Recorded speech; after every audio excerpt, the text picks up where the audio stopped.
Hey dudes, welcome to Splat from the Past, the only 80s themed horror and sci-fi show where things can get totally radical. Now, today I will be interviewing a legend in the world of stand-up comedy, one of the great comedy store legends of the 80s, Lois Bromfield, who was also a writer and producer on Roseanne, Grace Under Fire, Drew Carey. We'll be talking about that and a bunch of other things, including the Comedy Store and her beginnings in Canada. She is also the sister of Valerie Bromfield, the great sketch and improv comedian from Second City who worked with Dan Aykroyd in the early years. First, before we start, I'd like to say rest in peace, Mike McDonald, another great comedian from Canada. He passed away on St. Paddy's Day. He was, you may remember him, he was in Recruits and Screwballs 2, the Roger Corman sex comedies back in the 80s. Lois is calling right now. Hi, Lois. Hi. Hi. Jesus. Hi. Am I too early? Oh, no. I was just doing a nice little tribute to Mike McDonald. I heard he passed away. Oh, yeah. What happened to him? I didn't even know he was sick. Did he have something, or did he just shoot himself? I'm not being funny. I have no idea. I just know that he had like some kind of heart attack while he was in some university hospital or something. Oh, it's awful. Oh, shit. Well, yeah, it sucks. I don't know anything about him, though. I never saw his actor. I don't know. Do you know anything about him? Was he really funny? Was he good? Yeah, he had this really unique act. It was just really avant-garde and strange, and he was actually the first guy to have a 1-hour special on Canadian television back in the day. Oh, wow. Oh, I didn't know that. Yeah, I mean, I've heard his name. I just didn't know anything about his act. I knew nothing about it. That's too bad. That's really awful. It's really sudden. Yeah. Yeah, it's too bad. And all the Canadians are saying sorry a whole bunch. So they did say sorry. Well, they're very polite people, you know. Yeah, I know. I'm in Germany. You know that, right? Yes. Oh, okay. So I'm just worried that what's going to happen in about 2 seconds is my partner's going to walk through the door and the dog's going to start barking because my dog loves her so much. So it's going to be a big barking festival. So I'm hoping she comes in now so I can make the dog go to the room and bark. Well, it may happen over here too because we got a weed whacker going on outside. You do? Yeah. Oh, you're so lucky you're in California. I love it there so much, but I left in 2001. Wow. I wish I'd never left. I loved it. I really loved it. Wow. Right. Yeah. You're in San Francisco, right? I was in San Francisco. Now I'm in Redding for a little while. That's good. I know Redding. I know Redding actually really well. When I used to do gigs and I would drive, stop in Redding all the time. Nice. Yeah. A lot of it was great. People were scary. I liked it. Yeah. Yeah, a lot of really people. Scary. A lot of people stop in Redding, and they all admire the scary people. It's true, though. They're really scary. They would just look at you like, you don't belong here, don't come back. But then you start to fit in after a while because you just have to wear dirty clothes. This is in the 80s. I mean, this is a long time ago when Redding was really small. But I'm sure now it's a real city, right? It's still pretty small, and people still give you that look, you know. Oh, shit. Yeah, I liked it, though. I like all that because I live in a little tiny town outside of Nuremberg. Uh-huh. You know, the dog said, my dog's barking? No, that's the other dog. My dog wants to fuck the dog next door. The dog next door is 4 years old, a female, and really shy and from a rescue. So this poor dog came to a home where she's loved, but my dog wants to fuck the crap out of her. So it's like she went from being abused to now she's going to get raped soon if the fence ever falls down. Nice. Really nice situation. Lovely. Really nice. Yep. Fuck. Wow. Nice. Yeah. Well, you're such a funny lady and an awesome comic. I'm so glad that you took the time this morning. But let's start at the beginning here.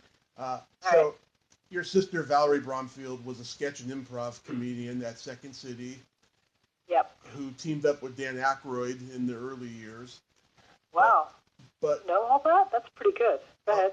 Oh, I'm a comedy encyclopedia. Wow. What made you decide that you were going to get into the world of comedy? You know what? No one had an education in our family. I mean, nobody went to school. You know, my sister now has a degree in psychology. She has not a bachelor's, she has a master's in psychology. I mean, she's really educated and she's really smart, but none of us, no one encouraged us to go to college or go to school. We were just encouraged to follow doing the arts, you know. So everybody, like my father was really stupid and he worked for the government. My mother was smart and she just kept telling us, you know, just do something that you really want to do that's fun. Don't do something drab and boring. So my brother was a director, and then I just kind of, I don't know, I just, you know, I went to New York City in the late 70s, and it was just great. I mean, it was great. The late 70s in New York, I mean, I don't know how old you are, but it was unbelievable. It was great. It was just really dirty, and people were getting shot, and then there was comedy. So it was crazy. It was great.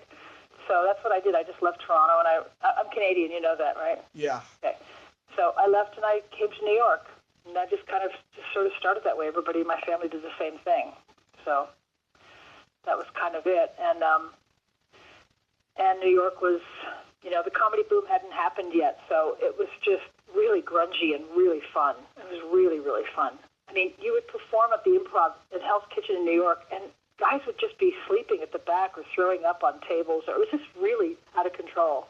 You'd be doing your act. It was unbelievable. It was hard, but it was fun. I'm 34, but I act 64. I'm an old soul. That's good. 34 is good, but you know what's funny? That's my audience now. I'm 62, 63 in a month. But my audience is your age. My audience is actually younger. My audience in London, when I go to perform in London, is 25 to 40. That's my demographic. For a woman my age, it is unbelievable. That's my audience. They are so amazed. Like when I get up on stage and I say, I'm 62 years old. They always clap because they're so happy they're not 62 years old. And then I say 60 is not the new 40 because when I was 40 I didn't shit when I sneezed. And they laugh so fucking hard. And it's so much fun. And they're just, I mean, it's just ridiculous. That's my demographic. It's outrageous. It's great. Well, it's really fun.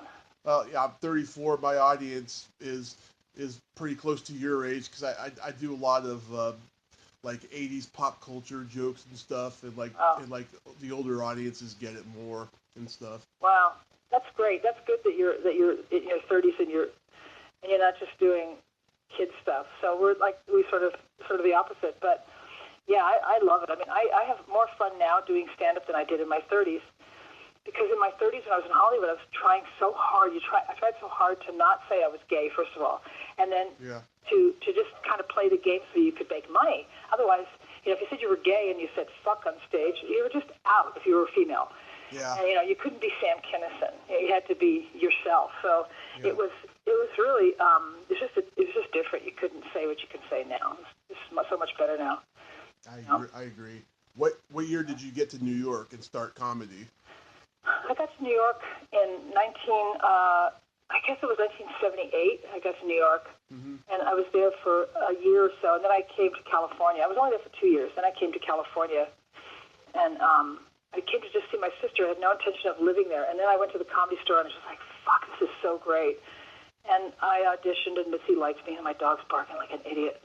And and she really, if I yell at my dog, will it ruin your podcast? Oh, no. Oh, really? Okay. Yeah, it happens a lot. Hey, dickwad, get in the house. What are you, drunk? Come here. my everybody's German, so nobody knows what dickwad is. They think this is a dog's name. Come here. Come on, fuckface, get in here. Good. Beautiful dog. I love him. Yeah, so I got there in the late 70s, and then I stayed for 2 years. And in California, I loved it. I really loved it. I loved Los Angeles. I loved everything about it. Yeah. And I started doing stand-up, and it was just... it was just tons of like stage time, and I did lots of TV. But it's so funny when I look at it now. I was so amateur. I was so young. I go, holy crap! I look so young, and my act was so. I mean, it was commercial. I was trying so hard to get TV jobs, and I did get them. But then when that part of my life sort of took a turn, and I thought, I don't want to do this way anymore. Yeah. I just started saying what I wanted to say. It was so much more fun. Bigger laughs too, much bigger laughs. Did you start at Catch a Rising Star in New York? I played there a few times, but I was mostly at the Improv in New York, and also at not Stand Up New York. There was another one. I can't think of what it was called now. The comic strip? New York. Yes, comic strip. Yeah. Yeah. Yeah. I mean, there was just tons of great people there. It was just a really fun time. Everybody was really young and starting out, and I'd watch Richard Belzer. You know who Richard Belzer is? Yep. Yeah. I guess you do. You know everybody. He was performing at the time, and he was really funny. He was so funny and smart. He was such a good comic. Yeah. And Larry David was performing. Larry David would get up and he would do like 20 minutes on one thing. He would talk about how he wished good-looking people would. This is a bit he used to do. I don't know how I can remember this after all these years. He would say, I wish good-looking people would. A guy would just like go to flip his head back, and his head would just fall off, just fly. Like he would do this whole crazy bit about wishing good-looking people's heads would fall off. It was great. 20 minutes, and some people would just get up and leave, but most people would really laugh. It was just wild. Yeah, it was a great time. Really fun. Was Steve Pearl there? I don't remember Steve Pearl. He probably was. I don't remember him. Yeah. I mean, I only remember a few guys, and Richard Lewis was around then, and there was tons of people who did really well later. I just don't remember all of them. But, yeah, I mean, it was just a big growing time. It was really fun. So, sit down. Go on, go play with your rat. Plastic one, don't worry. It's not a real one. So go play with your rat. So you got to the Comedy Store in 79 then? Yeah, 79 I got there, and then I started performing in 1980 and 81, and then I just performed there for a long time. It was years and years of doing stand-up, and I hated the road. I never liked going on the road, but I did it. I just hated it. And for some reason, for me, the road was just a distraction. The road felt like that it just took away from getting better. And I always felt like if you stayed in a city and you had a cosmopolitan audience, that you would get better faster. And then the road just felt like it watered you down, and it felt like it just made you less funny or something. It did something to me anyway. It just didn't help me. It always made me feel worse and not right as well. So I tried to stay in the clubs, and when I go on the road, I try to go to big clubs. You know, I try to go to the Punchline or bigger clubs, so at least the audiences were sort of smart. And because the minute you would go to these little tiny dinky places, I mean, I know you had to make a living, but I hated it. I really hated it. I mean, they didn't pronounce your name right, and the audience hated your guts, and the guys wanted to fuck you, and they just kind of go, what am I doing here, you know? This isn't good. This isn't making me a better comic. This is just pissing me off. So, yeah, I didn't love the road. Didn't like it. Yeah, 9 out of 10 comics don't like the road. I haven't even tried it yet. I will eventually, but I'm not ready yet still. You will, and you know what? You just have to hope you can pick places you really love, that you get the good gigs. That's all. It's just not doing everything. And I think that a lot of comics. I had a girlfriend who was a comic. Boy, that was a mistake. And she did everything. She did every gig. She wouldn't say no to anything. And I feel like, God, you got to say no to stuff. You know, you kind of have to. You kind of have to figure out. It's like you know, you're not going to fuck everybody in the room, so you don't do every gig. So just you got to say no. But she's desperate. That's funny. So you were performing mostly in the belly room in those days? Oh no, I just said no to the belly room. I said to Mitzi, I'm not performing in the belly room. I hate it. Why do you have women up there? Because in those days it was only the women. No men went upstairs. Now I think it's quite different. I think for years now it's been a place to do one person shows, and it's a different reason to be there. Yeah. In those days, it was just separating the women from the bigger rooms. It really was like that, unfortunately. And so I would say to her, I'm not doing that. I don't want to do that fucking room. And so she'd say, okay. Okay. So I would do the main room and the original room, and so would a lot of other women. But if you didn't put your foot down and act really, if she liked you, you were okay. If she didn't like you, she'd just say, fuck you, it's too bad, this is where you're performing. But, of course. You know, Sandra did the big rooms, and lots of women did it, but I just was one of them who, I didn't have a name at that time. I just didn't want to do it. Didn't want to be, I don't know if you've ever been to the Comedy Store. The belly room is it just feels like you might as well be locked in a box somewhere, you know, instead of in a room. I've been there. I hated it. I've been there 3 times. Yeah. Oh, okay. Yeah, I didn't like it. But because I loved the main room. Was so much fun, and the main room was just a great room to play, and the original room was great. There's a club in London I play called the Top Secret Comedy Club. I don't know if you, when you get a chance to go out on the road and if you get to travel, Yeah. it's just one of the best clubs I've ever played in my entire life. It is such a great club.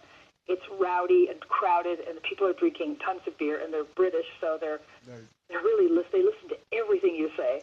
They're almost sitting on top of you. They're right crunched into the stage. It's really tiny. I mean, it's just it's an outrageously great club, and this is what the original room was like.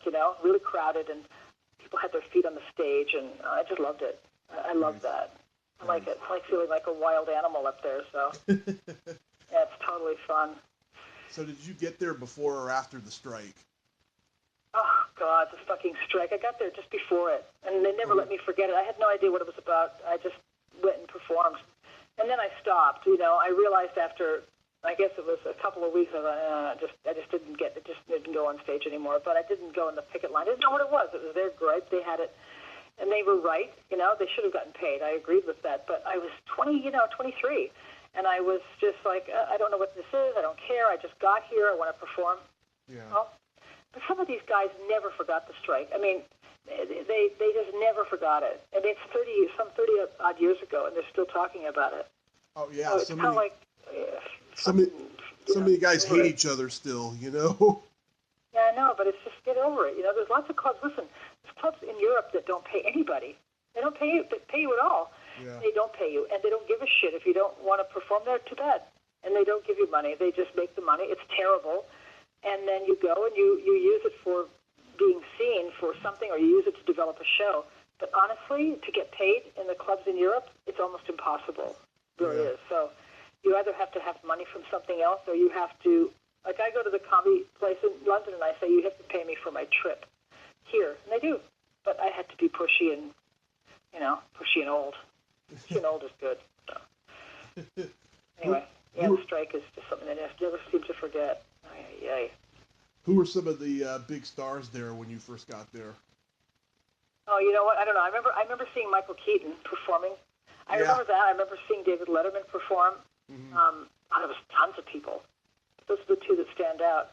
Sandra was performing then, just before she got her break. She got her movie roles, and then I don't know. There was a lot of people. There was tons. I mean, Gary Shandling was there.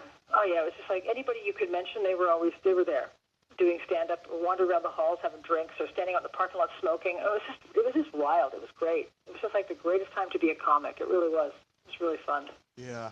Was Rick and Ruby there? Yeah, Rick and Ruby were there. I had Rick on a few months ago. He's a great guy. Yeah, that's great. You have people like Rick and Ruby. Wow, I've forgotten about them completely. Yeah, they were great. Totally great.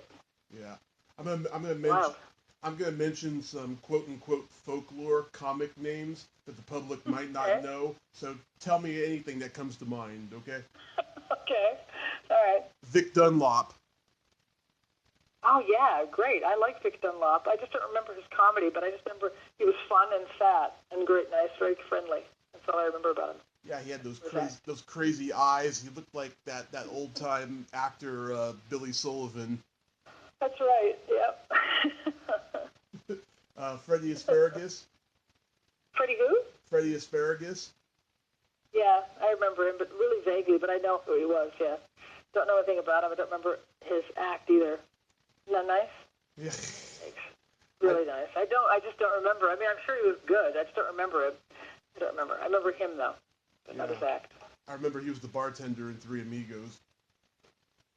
He was? Yeah. Yeah. Oh yeah, that's right. He was the bartender in Three Amigos.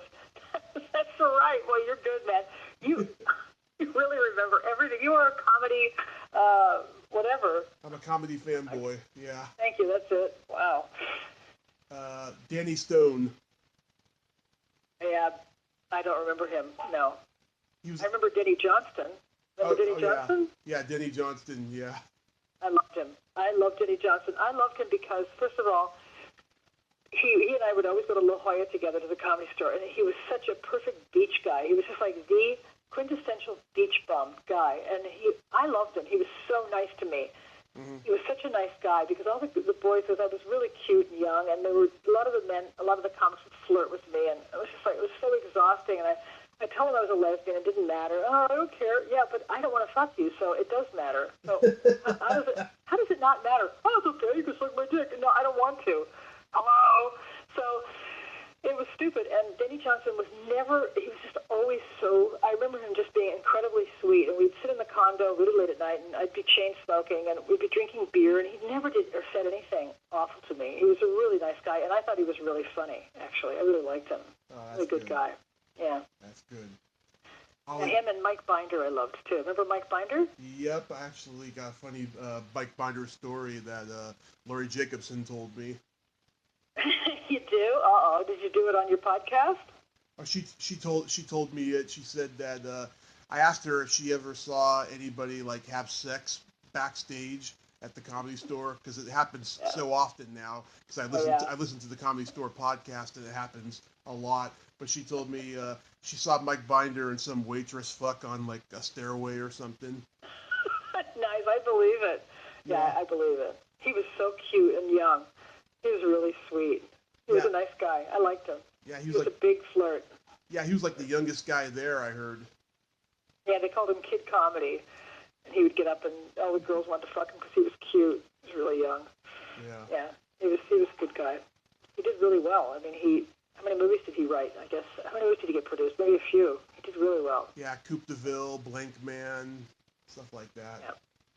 Yeah, he did really, really well. So good for him. I mean, everybody's old now. It's great. And he's got to be in his 50s. And, you know, I'm in my 60s. Oh, my God, all the comics are either in their 60s or dead. So it's good. It's really fun. Yeah, like Ollie Joe Prater is dead. Oh, yeah, poor Ollie Joe Prater. God, I remember him in Vegas at the Dunes Hotel. And they'd say, well, coming to the stage, Ollie Joe Prater. And he'd walk on the stage, and you could hear him breathing, and then he'd get there. And he'd clear his throat, and he'd sit on this stool, and his legs looked like something out of a science fiction movie, just these big, big legs. And then he'd sit down, and then he'd drink a whole beer, and then he'd start his show. But it would be literally, from the time they said his name to the time he actually talked, was easily 8 minutes. It was, I'll never forget it. And the audience would just start laughing immediately, thinking this is his act, but the guy couldn't breathe, you know? Yeah. It was lovely. Poor Ollie Joe Prater. Ay. Was Tom Sharp there? No, I don't remember. I only remember Tom Sharp. I don't remember him as a comic. I just remember him. The only thing I remember about Tom Sharp is he did very well for a number of years in commercials. Yep. He was on an episode of The Golden Girls where he played the funeral director. Yeah. You know that? Oh yeah. Yeah. But I never understood Tom Sharp's career. I guess he was like the Bob Saget of the '80s, I think. Like he was sort of like a Bob Saget brother. He could have been his brother. They had that same clean-cut sort of white person thing, you know? Yeah, he was like, he always like dressed like a businessman and talked like an insurance salesman, you know? Yeah, that's exactly what he did. Exactly right. So they both had that kind of clean-cut thing. But I guess, well, obviously it worked for them. Smart. Yeah. Did you ever see the Unknown Comic there? Yeah. Well, he was at the Improv a lot in L.A. I don't remember. I didn't play the Improv in L.A. Not after the strike. They all hated me. So I didn't go there. I went there a few times, but free. But I mean, they weren't nice to any of the people who crossed the picket line. But most of the people who crossed it either were people who didn't have anything invested in it, or they were really out to just cross the line. But whatever. They never forgot about it. I mean, 10 years later, they were still going, you crossed the picket line. Oh, shut the fuck up. You know what? Yeah. You suck. Your act sucks, and you suck. And that's how you kind of get just mad. You're like, it's a whole decade. Now it's 30, almost 40 years. And in a book, they still mention me crossing the picket line. And in fact, in one of the books, I don't know which one it is, they say that I was fucking Mitzi. Isn't that hilarious? Oh, my God. It's so great. Like, they just couldn't be more far-fetched in their ideas. And Mitzi was such a good friend to me. It's so sweet, but they're just these dirty little assholes that couldn't find another reason why I crossed the picket line. Yeah, I'm fucking Mitzi. Shut the fuck up. Yes. Look at me getting all mad. My partner's going to walk in. I'm going to be all mad. Who are you talking to? Say, no, it's a podcast. It's fun. It doesn't sound fun. No, it's totally fun. Did you know Todd Lemish? Who? Todd Lemish. that? I don't know. He was the Monday night potluck host. He was like Sam Kinison, Robin Williams, like coke dealer, and like he did illusions on stage. Oh yeah, I don't know him at all. No, I don't remember. No. Yeah, allegedly in the early 2000s, something in his brain snapped from all the years of coke, and he saw Sam's ghost everywhere he went, even outside of the club.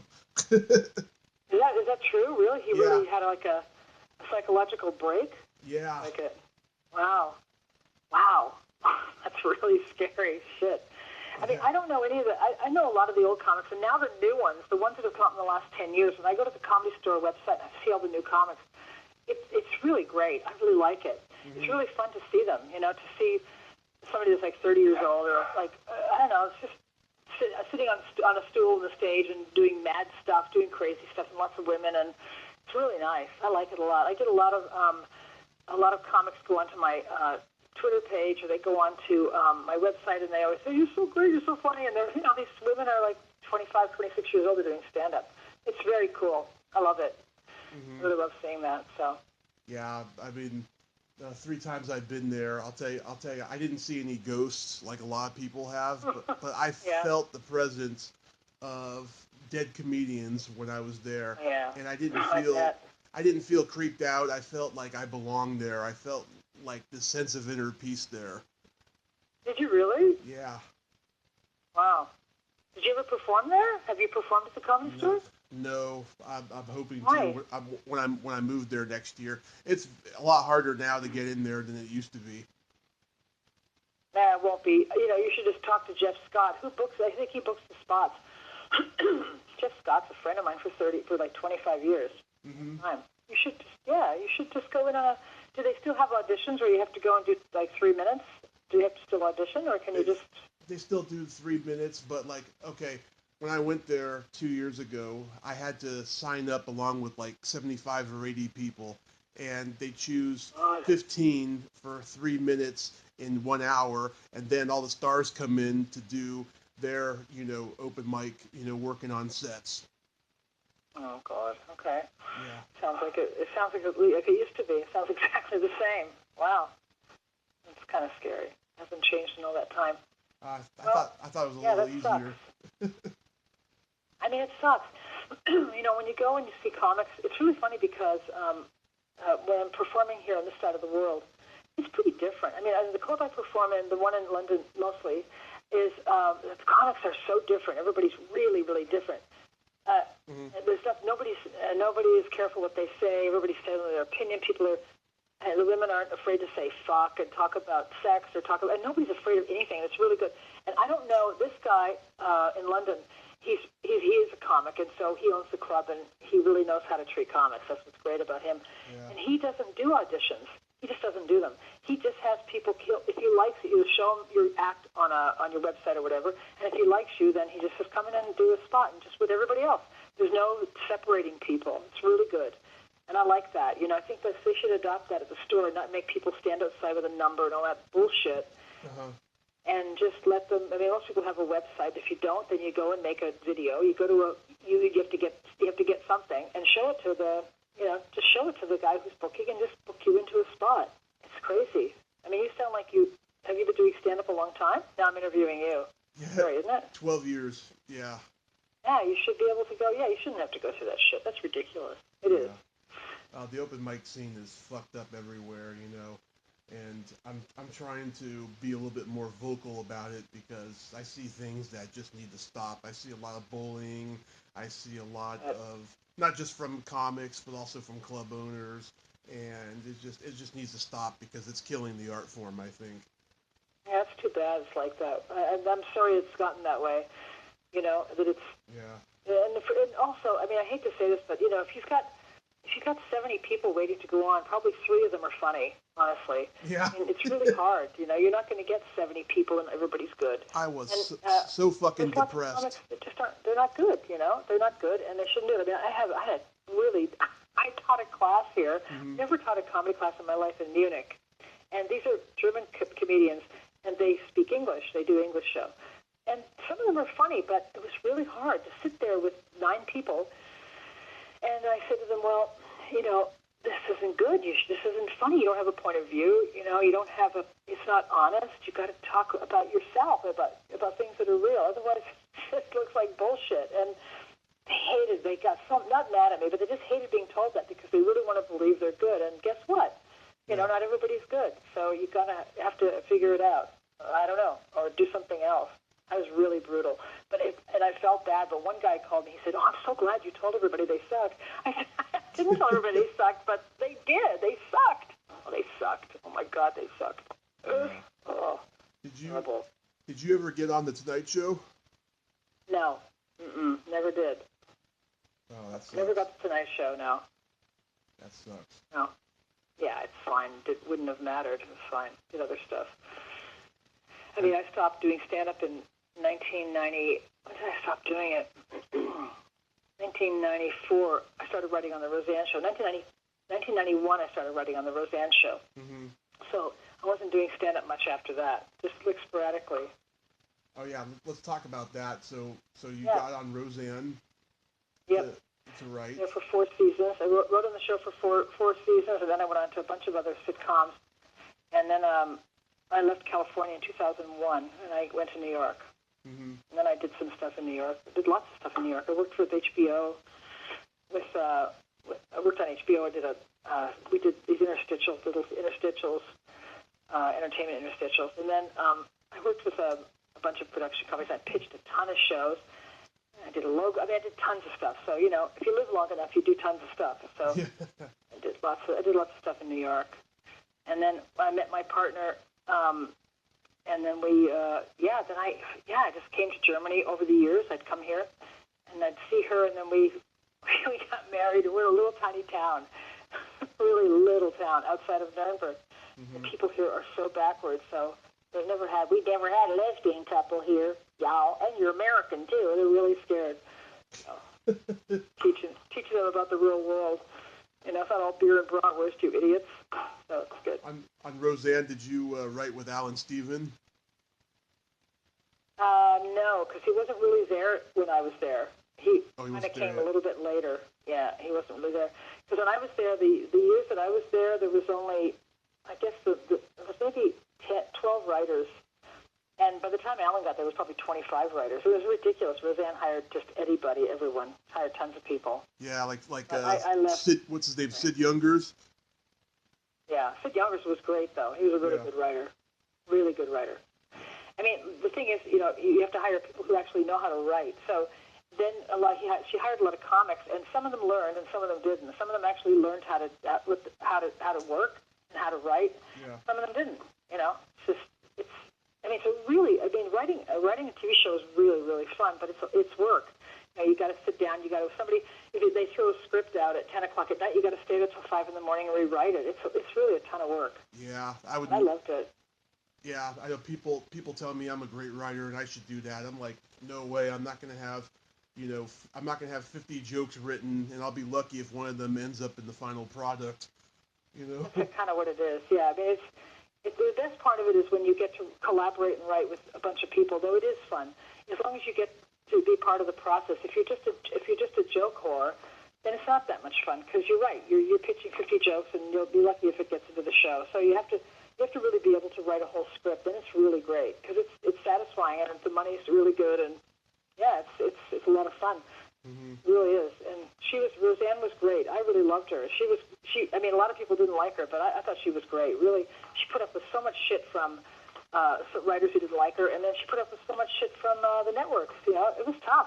I mean, she put up with a lot of shit. She really did. Yeah, and she's got a new one coming out this month. I know. Yeah, I know. Isn't that great? I know. Yeah. Yeah, I hope it's good. I bet it's going to be funny as hell. I'm sure it's going to be good. Oh, yeah, I mean, really Whitney Cummings is attached, so it might be pretty good. Yeah. Yeah, I know. It's really good.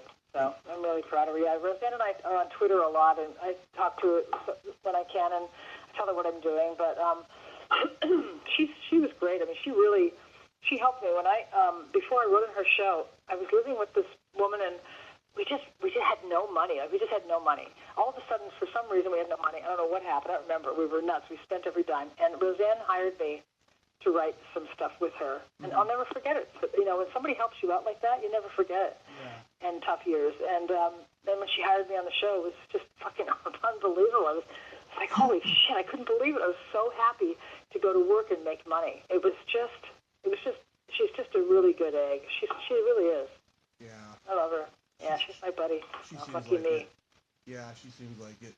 And then Grace Under Fire, that was a whole different story. I had Walter Olkowitz on a couple weeks ago, and he was telling me how difficult Brett was. Yeah, I don't know. I mean, I guess she was pretty difficult. I don't remember. I was only on the show for a season, and then they fired her. The show just got cut. It was done, gone. So she wasn't so bad to me. I don't remember. Yeah, she was difficult, I guess. My sister was on the show too. Did you know that? Yeah. Valerie was on the show. Was. You know that, right? Yeah, she was. I forgot about that. Yeah, she was one of the Marys. They had another three Marys. I'm thinking of something else. She was one of the. She was her. What did she play in Grace Under Fire? She played her sister. Wasn't she one of her sisters? Yeah. Yeah, I think so. It was her sister, Faith. I think her name was Faith. I don't remember. Yeah. Boy. I'll bet you don't remember Best of the West, though. You're too young. No. Okay, I caught you. I'm so glad I caught you. Because you know everything. Check it out. Go to Google when we get off the phone. Yeah. And check out Best of the West. And it's Robert Hayes who played an airplane. Oh, I love Robert Hayes. I met him. Nice guy. Yeah, I bet. Well, it was Robert Hayes, and it was I can't think of the other actors. God, it was another famous actor. And my sister plays Calamity Jane. All Best of the West. It was a really funny series in the late 70s. I think it's the late 70s. It's really good. Check it out, though. You could definitely see it online. You'd love it. It's really good. It's a Western comedy. And it's just, it worked. Somehow it works. You wouldn't think it would, but it did. It was really good. Nice. So she played that. She's done tons of stuff, though. She's done way more than me. That's for sure. What's your favorite joke of all time? In my act or generally? Oh, just generally. I don't know. I like any joke that ends in fuck off. Anything that ends with somebody getting pissed. I don't know. I can't think of my favorite joke of all time. I don't really have one. You really got me with that. I have no idea. My best joke of all, my favorite joke. Don't know. My favorite. Couldn't tell you. My favorite is this one Eddie Murphy says to a couple 13-year-olds in the audience of his Delirious special. A bear and a rabbit are taking a shit in the woods. The bear says to the rabbit, "Excuse me, sir, do you have a problem with shit sticking to your fur?" The rabbit says no, so the bear wiped his ass with the rabbit. That's great. It's really good. Oh, God, he's so crazy. That must get a huge laugh, right? Oh, yeah. Did you see him at the Comedy Store ever? 5 years old? Jesus. Oh, my God, that's so fucking funny. Did you see him at the Comedy Store? Yeah, all the time. He was great. He was actually, I remember him coming up to me. I'll never forget. I remember him coming up to me one night and saying, "You're really good. You're really funny." He was wearing a red leather suit. Yep. Red pants and red jacket. Yep, that's what he wears in the special. Women with him. What? That's what he wears in the special. Yeah, that's all he wore. He wore that. He wore that in the 80s. So it was his thing. But he was really nice. He was actually really sweet. I mean, a lot of these guys were really sweet and really nice. And then some of them were just dicks, Oh, yeah. So, but it was a really good time. And some of the comics are still really bitter about stuff. Some of them say, "Oh, it was horrible," and "the thing was awful," and all that. It's like, you know what? You're 60. Forget it. Yeah. You had a career. You didn't have to go to a job and put up with people every day. You got to go and do clubs, and you got to have a good time. So shut the fuck up. Who cares? Yeah, I know. I've heard Jimmy Walker say he feels responsible for the oversaturation of comedians because of the strike and comedians getting paid and stuff. It's so stupid. Oh God. Yeah, it's like it doesn't. You kind of have to let it go. You kind of have to look back and realize how much fun it was. You have to. Otherwise, then you're just sort of living this miserable, regretful life, And I look back and I'm really happy. The amount of things that I got to do, how much fun I had, and the money. It's just like, wow, this was great. And now at this age, I had no clue when I came to Germany. I thought, what am I going to do here? I come back and forth. I'm coming back in June for like 5 weeks to the States, but I thought, what am I going to do here? This is not going to work, you know. And I said to my partner, this is going to be really hard. And I went to London, and I'm telling you, I'm so in love with Britain now. I'm out of my mind. So now I'm going to do they don't call it a one-person show. They call it something different. They call it something different. I can't remember the name of it, but I'm going to do, in this club, they do a one-person show. You go up and you do an hour, and I don't know, it's great. I'm just totally in love with London. You got to do it in your career. Make sure you do it. Make sure you come to London one time. Do your act. Oh, yeah. When you're doing it, and I'll connect you with Mark Rothman. He's really good. He's a really good guy. Yeah, I mean, Bill Hicks did it, you know, towards the end of his life. Yeah, you got to do it. It's great. It's just the greatest. It's so different here. What did you? It's a totally different mentality. I bet. Good. I was wondering, what did you think when the Louis C.K. scandal happened? Oh, I don't know. It just seemed like every comic. I don't know. I mean, it just seemed like more of the same. I like him. I think he's a great comedian. I love him. But it's too bad, you know. It's too bad that he's such a good comic and that he's a dick. It's too bad. And he's sort of ashamed of himself. That's what I think is so interesting, that he actually is. He's so self-aware that he's just, I'm an asshole, you know, I'm a dick. I think that's mostly what he was saying. I don't know, I haven't paid much attention to it lately, but that seemed like that was the initial reaction was, yeah, I did this shit, I'm an asshole. Well, and yeah, you are an asshole, so, but you're a good comic. Really good. Well, there were some women comics who came forward and said they actually didn't mind him jerking off in front of them because they knew him well enough to know that he was a good guy with a couple of quirks, right? But, like, my question to them is, if he's such a great guy, how come he didn't offer you popcorn? I mean, come on. He is a performer. You got to have concessions, you know. But you know what? I got to tell you, if a female comic decided to take a shit in front of people, everybody would freak out. I mean, it really is. Oh, I would applaud. The whole good guy thing, I shouldn't even have said he's a good guy. He's a good comic. I don't think he's a good guy. I think he's a really good comic. He's got problems, you know. It's like anybody who's got problems and happens to be talented. But I think jerking off in front of somebody, he's got some really serious problems. So he has to go and figure out what's wrong. He should really address them because it's just going to make his life a living hell. It is.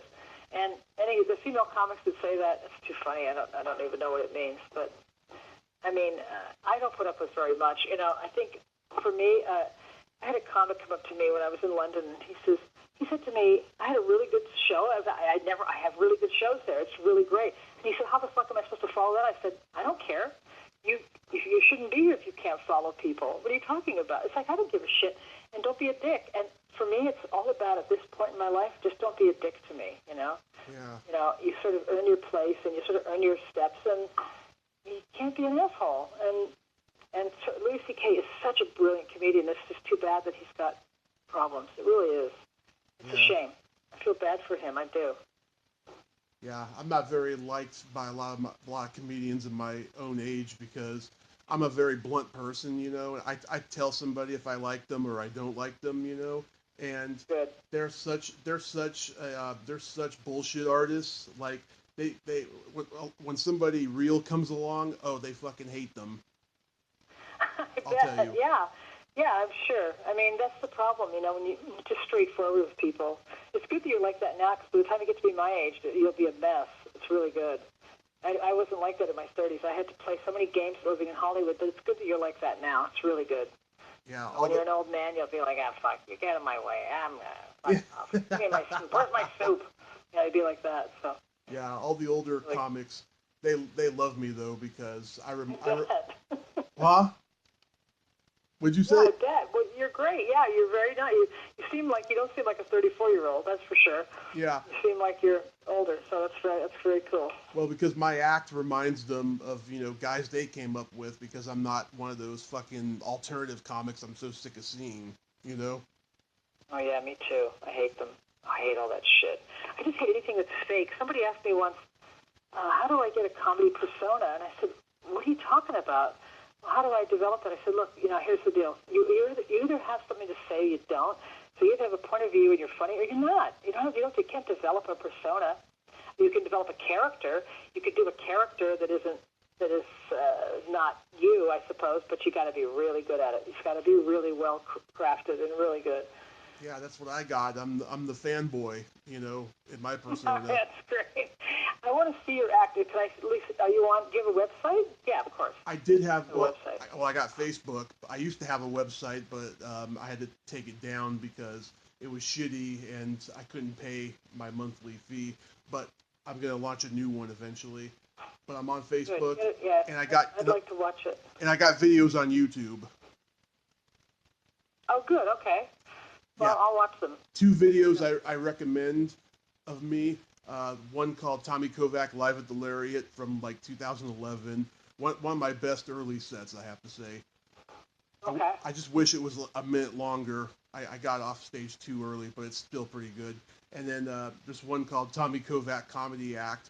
I was doing a comedy contest at Rooster Teeth Feathers in Sunnyvale, and aside from a couple jokes that didn't get big laughs, I did a pretty good set. Great. I'll have to check it out. I have to check out the YouTube. I will. I'll look at it. Great, man. So do you have to go now? Let me see what's happening in here. Hang on. My lovely wife. My partner and I've been together 10 years, and she's a really good cook, and she's really nice. Oh, that's great. She's like the sweetest. I'm really lucky. I picked somebody really sane and nice. And where's the dog? Yeah. Oh. And I'll say to her, oh, fuck, this was such a great, she goes, that's really great, sweetie. Anyway, and she's got a German accent, so she's really nice. So it's really good. You have to marry somebody sane, otherwise you're just a spinning lunatic. But, yeah, we're going to have dinner soon. Like another few minutes, and we're going to have something to eat. Okay. Because it's, a million, God, it's so weird. The time difference is so gigantic. It's 8 hours, the whole day. Yeah. Yeah. I'm one of those guys. It depends on the day. If I want to get married, or I just want to stay single until my career takes off. I'm just one of those guys who's indecisive. Doesn't matter. Do it. I mean, just don't. Yeah, you don't have to get married. All that marriage stuff is so much pressure to get married. You shouldn't bother. I have a friend who, when I first met him in New York, he was like, I'm never getting married, and now he's married. He's got a kid. And he's really happy. This baby's beautiful, and his wife is, of course, gorgeous, and he's got a really good life. But I've known him 13 years, and so he finally met somebody amazing. So it just takes a really long time. I mean, it takes a really long time, or it doesn't, So for me, it took a long time. I met her when I was 52. So, it was like all these years of being with the wrong women, and then also trying to have sex with men. That was really fun. Oh my God, I must have tried it about 3 times. God, this sucks. Did you try it with any comics? No, Oh no, I did want to fuck a comic. Nobody does. That's true. Nobody wanted to fuck me, I'll tell you. I didn't want to. And then I would just try. I tried it with I don't know who I tried it with, just a bunch of, oh no, actually, you know what, I did try to fuck a comic. It's not true. I won't tell you his name, though, because he's a well-known actor. I won't tell you his name. One of those actors who did comedy as a backdoor. Yes, and I did try, and he was a really nice guy, but I went, oh God, I can't do this. I can't do it. I said, he said, why? I said, I hate it. I don't want to. I'm a lesbian, honey. I told him before. He said, oh, okay, well, we'll just do it slowly. I said, slowly doesn't make you straight. It's just like the whole thing sucks. It was really funny, and actually, I got to put it in my act because it's so funny to try something you're not going to like, but you keep trying it anyway because you thought, I should probably try this, make sure it sucks. It really did. God, would you tell me an email though? Huh? Would you tell me an email? Yes. I won't. I won't say nothing. I promise. Okay. Yes, please don't. Yeah, I will tell you in an email. Yeah, I will. Yeah. It's funny. I will tell you though, there is one comic that did fuck me in the early years of comedy, right? Yeah. She came to the Bay Area from I think Pittsburgh or Philadelphia or something. I'm still friends with her. She's doing okay out in LA. Right. And good. Yeah, she was the first comedian to tell me that I had good stage presence and charisma and all that stuff. And I was That's nice. I was lucky enough to go home with her that night. We had a really great night. and now she's married to a guy who's big like me, but he has a career in the industry.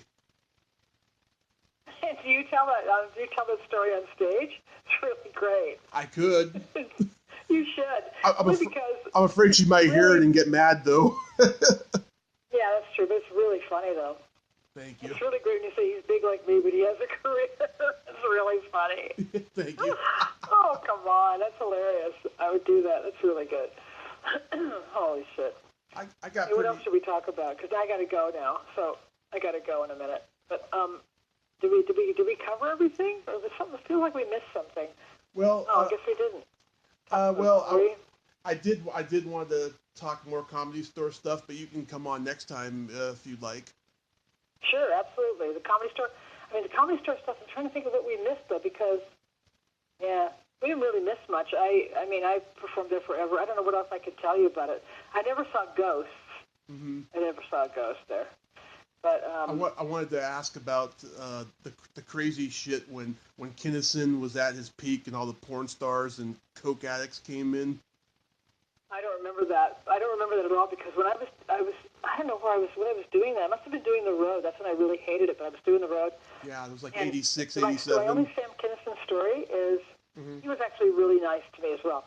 Was in Las Vegas when I was playing the Dunes, and he was there, and he came up to me once at a craps table, and he had 4 women with him.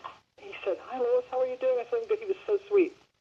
And he put a whole bunch of money down on a number, and we were playing for a while, and then I said, "I got to go to my room now. I got a show." And he said, "What's happening with your girlfriend?" I said, "Oh, we broke up." And he said, "Oh, do you want one of my girls?" I went, no.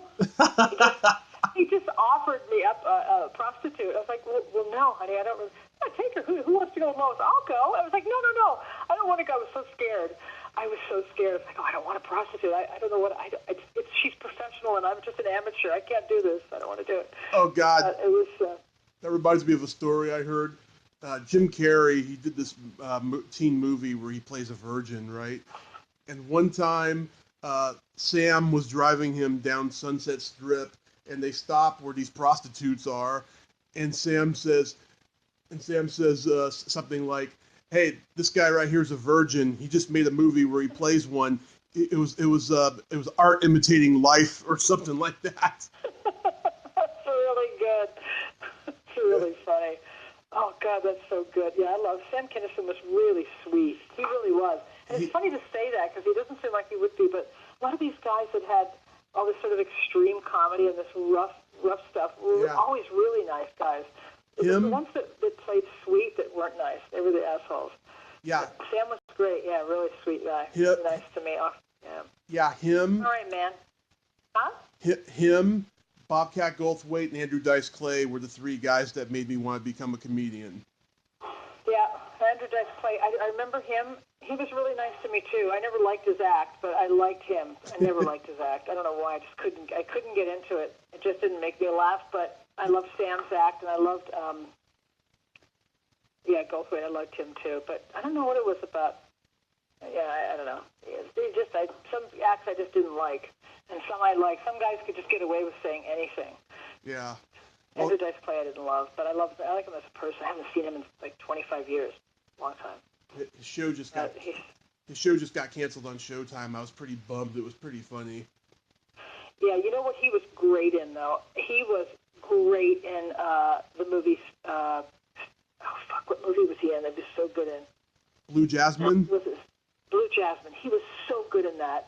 It blew me away when I saw Blue Jasmine. First of all, I loved the movie. His role, he was so good. He was great, and it blew me away because I thought, I didn't think he could act, but boy, he played that role really well, and I think that's his claim to fame, that role. He was great in it, and I was really shocked that his acting was so powerful. The character was so good. God, it was good, really good. Yeah, I think in your career, if you could do one great movie role, it doesn't matter what else you're doing. It's kind of like that's it. Even if you never do your act again, if you do a great movie role like that in a good movie, wow, man, good for you. Shit, it's so good. Yeah, I seriously think if he hadn't been so notorious as a comedian, he would have gotten an Oscar nomination. Yeah, probably. He was great in that, and he should pursue more movie roles. He was really good in it. I wrote to him on Twitter and told him, you were really good in it. you know? Yeah, he just did a Star is Born remake where he plays Lady Gaga's father. Oh, wow. That's great. Good. He deserves those roles. He was good. All right. Well, you're really fun to talk to. I can't wait to see you on YouTube. I'm going to check you out tonight after I have some wine. I think I need wine to check it out, though. Just kidding you. Playing with you. But you're a really good guy. I appreciate you. It's really nice of you to ask me to do your show. It's really sweet. So now I want to hear it. Will you send it to me? Yes. Can I hear it? Oh, absolutely, Lois. I always send it to the guests so they can share it on their Facebook and whatever. Absolutely. It's exactly what I'll do. Exactly. And when you go to the Comedy Store, let me know when you go there again, because then maybe I can help you out somehow. I don't know how, but you should be able to go after 12 years doing stand-up. You should be able to go past all that bullshit and do your time. Well, I might go in 4 weeks because I'm going to be going to Pasadena for a horror convention. Okay. Yeah. Great. You sound like a good trip. Anyway, you were really fun to talk to. I really loved it. It was really thanks. totally fun, man. I'll let you know when I can have you back on and stuff. And I'd love it. Great. I'd love that. I'd love to come back on again before my show in October. I don't know. I'm doing a thing in October in London. I'd love to talk about it. Oh, yeah. It'll be way before thanks. that. Yeah. Thanks, Lois. Okay. Talk to you soon, man. Talk to you soon. Bye. Okay. Bye. Well, there you have it. Lois Bromfield. Ain't she a sweetheart? Thank you so much, Lois. That was a fun little interview we just did. I look forward to having you back. If you like this video, please subscribe to my YouTube channel. Follow me on Twitter, add me as a friend on Facebook, and join my Tommy Kovac comedian page. Well, that's all the time we have this week on Splat from the Past. Until next time, this is Tommy Throwback Kovac saying, there's no shame in living in the past, because the present sucks. Later, dudes. And rest in peace, Mike McDonald.